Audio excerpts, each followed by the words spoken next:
호세아 14장이 마지막 부분입니다. 15장은 없습니다. 14장까지인데요. 마지막이 중요합니다. 왜 마지막이 중요하죠?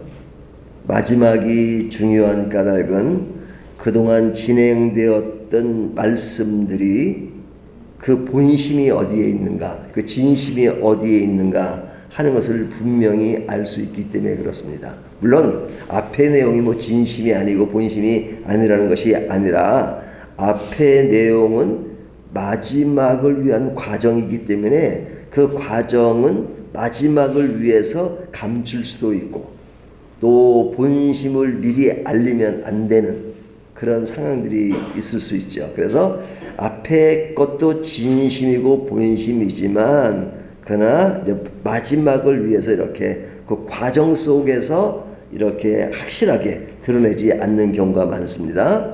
하지만 이제 마지막에 딱 오면 이제 이것이다라고 명료하게 이야기하기 때문에 그 마지막 부분에서 앞에 것을 보면 그 중간중간에는 잘 이해가 안 됐고 또 이렇게 오해도 했었는데 막바지까지 오니까 끝까지 오니까 결국은 이런 내용이었구나 라고 확실히 알 수 있죠. 그런 의미에서 마지막이 굉장히 중요하다는 것이죠. 자, 이제 오늘 그 마지막인데 그 마지막에서 강조되고 있는 것이 뭐냐? 돌아오라는 겁니다. 돌아오라는 겁니다. 1절을 보면 이스라엘아 내 하나님 여호와께로 돌아오라 그랬죠. 또 2절을 보면 너는 말씀을 가지고 여호와께로 돌아와서 그러죠. 7절을 보면 뭐라고 말씀하세요? 그 그늘 아래에 거주하는 자가 돌아올지라 그러죠. 지금 뭘 강조하고 있어요? 돌아오라는 것을 강조하고 있죠. 그러니까 마지막을 볼 때 하나님의 관심, 하나님의 진짜 이야기는 돌아오라는 것에 집중되어 있고 그것이 하나님의 본심이에요. 돌아오라. 근데 왜 자꾸 끝이 또 진심 이 이야기를 하냐면 앞에 보면 하나님이 너희가 잘못했으니까 심판을 받을 것이다. 너희가 이렇게 될 것이다. 이렇게 될 것이다. 자꾸 이야기잖아요. 이렇게 자꾸 야단을 치잖아요. 야단을 치실 때는 너희를 멸절하리라. 그러니까 너희 끝내겠다라는 얘기잖아요. 하지만 그것은 하나님의 본 마음이 아니고 돌아오게 하기 위한 하나의 과정으로 말씀하신 것이다 이거죠.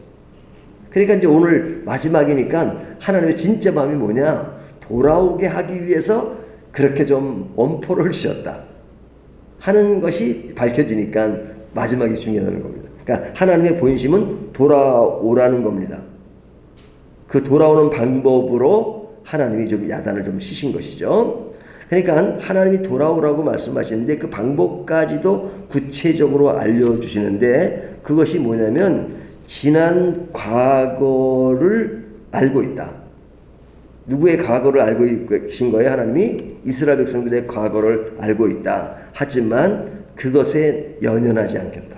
너희 과거가 있다 할지라도 그 과거를 묻지 않고 중요한 것은 지금 돌아오라는 겁니다. 돌아오라는 겁니다.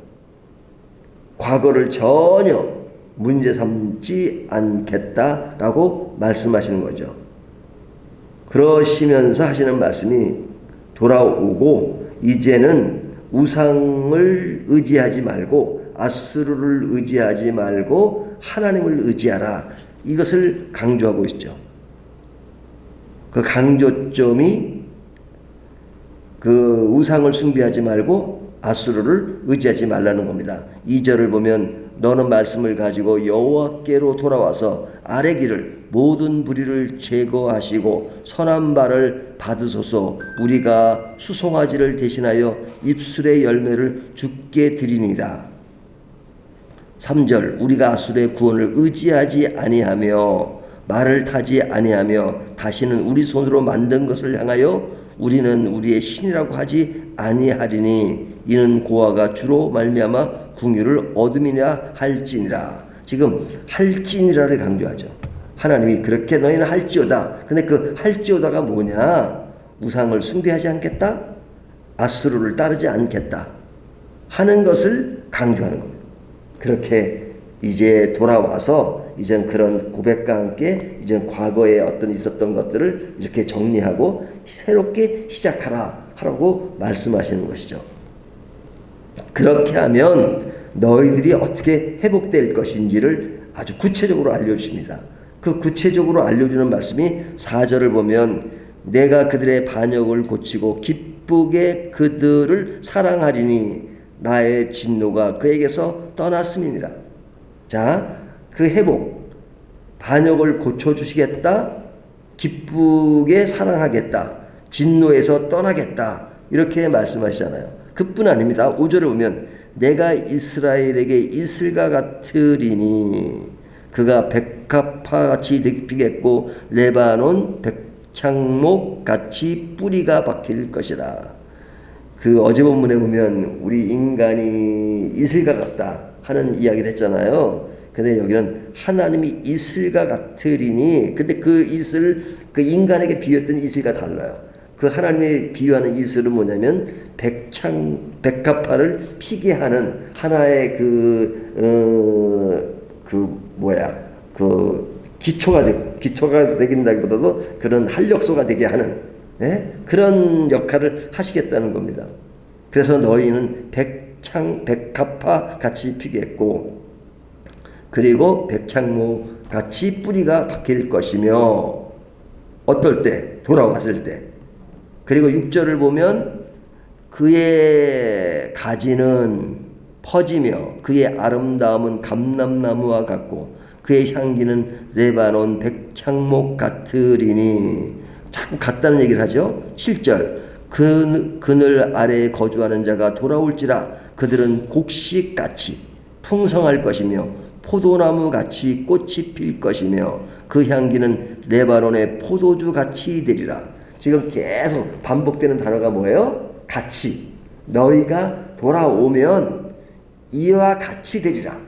그 비유로 드는 것이 백향목, 그 다음에 곡식, 포도나무, 꽃, 등등 이런 것으로 계속 비유를 하시잖아요. 그리고 그와 같이 되겠다. 그러니까 그런 우리가 그림으로 그리잖아요. 그냥 그 하단에 있는 꽃과 같은 것도 연상이 되고 쫙 펼쳐진 그런 들판에 푸른 잔디 위에 펼쳐지는 그 아름다운 모습들, 거기에 아름다운 나무들, 감람나무, 백향목, 그리고 거기서 향기가 쫙 드러나는 어떤 그런 서정적인 그런 분위기가 드러나는데 그와 같이 너희가 회복될 것이다 하는 것입니다.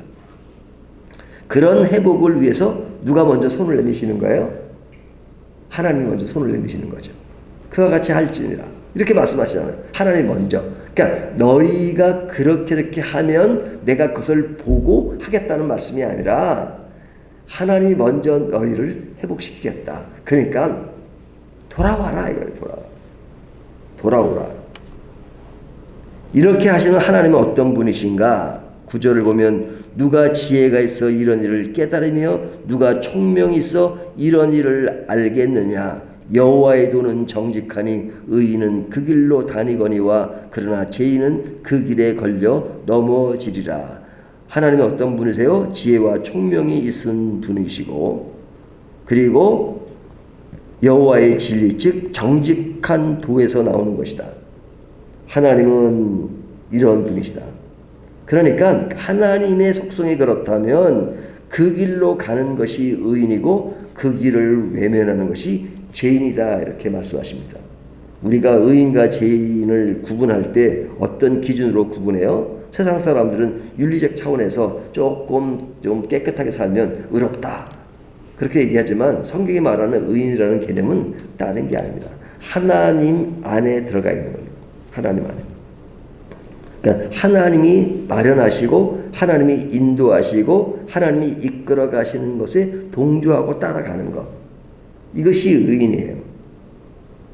근데 그 의인으로서 모습은 조금 부족하고 조금이 아니라 많이 부족하고 그런 나타나는 현상이 있을지라도 하나님을 딱 붙잡고 하나님에 따라가는 것, 그것은 하나님이 원하시는 거예요. 하나님 앞에 잘난 척 해봤자 뭘 잘난 척 할 게 있겠어요. 하나님 앞에 이렇게 이제 제가 전혀 죄를 안 짓고 살겠습니다. 그런 자세는 너무너무 좋은 거죠. 하지만 그렇게 될 수 있나요? 그럴 수가 없어요. 그러니까 하나님이 그러면 속으로 그러시, I know, 알아. 너희가 어떤 존재인지. 하지만 중요한 것은 너를 의지하지 마. 자신감을 갖지 마. 그런 면에서. 그러지 말고 내가 해줄 테니까 나만 따라와. 나만 따라와. 근데 죄라는 건 뭐예요? 그렇게 못 따라가겠습니다. 하나님만 믿어요. 내 자신은 그렇게 별 볼일 없나요? 내가 할 수 있어요. 이게 죄예요, 이게. 하나님 앞에 항복하는 게 의입니다. 그것이 의인이고. 그러니까 내가 부족하니까 하나님을 의지하고 하나님의 말씀을 따라서 매일매일 어떤 길이 정말로 하나님이 원하시는 길인지 그것을 알고 가겠습니다. 이것이 의죠. 그것이 의인이고. 근데 잘난 척하는 것, 그래서 교만이라는 것을 성경은 많이 말씀하십니다. 자, 이렇게 돌아오는 것을 하나님은 원하시는데 이 돌아오심에 있어서 하나님은 과거를 등급화시키지 않습니다. 이 등급화시키지 않는다는 말은 뭐냐면 그 죄에 대한 것이 어제의 일이든 한 달 전의 일이든 1년 전의 일이든 10년 전 100년 전의 일이든 간에 하나님은 그것이 언제인 것을 가지고 이야기하지 않겠다. 그렇죠? 그러니까 지금 돌아오면 된다 이거죠. 비록 그 사람이 아주 오랜 과거가 있고 오랜 죄성이 오래됐고 묵은 것이라 할지라도 그거 나 문제 삼지 않겠다. 돌아오면 된다. 지금 돌아오면 된다. 그러니까 하나님이 강조하시는 건 지금을 강조하시는 겁니다. 지금 돌아오면 된다. 그래서 달란트 비유에서 보면 한 달란트, 두 달란트, 5달란트 그럴 때 달란트는 한 달란트 준 사람은 좀 못 미치고 5달란트 준 사람은 월등한 거 아니잖아요. 그리고 그 결과에 대해서 하나님은 원하시는 게 뭐예요? 그 많고 적음에 그 집중해서 말씀하시는 게 아니고 그것을 가지고 어떻게 성실하게 임했느냐 하는 것을 강조하잖아요. 일터에 사람을 초대했습니다. 오전에 초대하고 그다음에 점심때 초대하고 오후에 초대했습니다. 근데 임금을 줄 때 똑같은 임금을 줬어요. 그러니까 제일 처음에 온 사람은 나는 아침부터 일했는데 불만을 토로하잖아요. 그러니까 주인이 뭐라 그래요? 아니 내가 약속하기를 그냥 그렇게 약속하지 않았느냐. 일을 하면 얼마 준다고. 그러니까 그 약속대로 실행하는데 네가 뭐라고 얘기할 수 있느냐. 그러니까 나중에 온 사람을 똑같이 합니까? 그건 내 마음이지.